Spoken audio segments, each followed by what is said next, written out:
তোরা তো এখানে বসে আছিস, তোদের কোনো কি কাজ কাম আছে? না না না, আমার কোনো কাজ কামঠাম নেই। কাজ আর কি, কোনো কাজ নেই। কাজ ছিল, এখন আর কাজ নেই, কাজ ছেড়ে ফেলে দিস।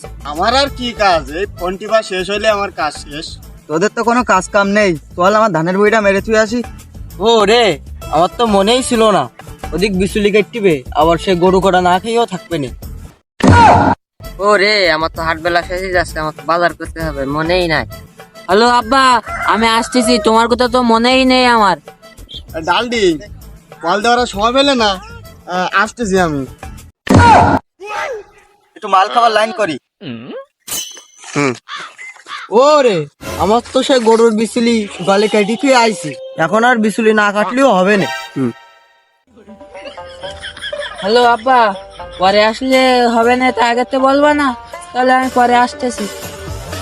ও রে, আগে বাজার করেছি তুই, হাট আর বাজার না করলে চলবে না, আমি আসছি। ইস, ফোন কেটে গিয়েছে। মাল খাওয়ার কথা কইলে না, আগে মাল খেয়ে আসি। মাল আগে, পরে কথা। হ্যালো মিয়া ভাই, 750 আছে নাকি? কত টাকা লাগবে না? আচ্ছা আমি ম্যানেজ করে জানাচ্ছি। ও রে, 750 মিলাদিন পর অনেক একটু বেশি ঘুরছে। হালকা মারবো রে ভাই, লাল পানি। খাওয়ার পরে তো একটু ভালোই লাগবে না, দেখ একটু বেশি করেই খাওয়া নে।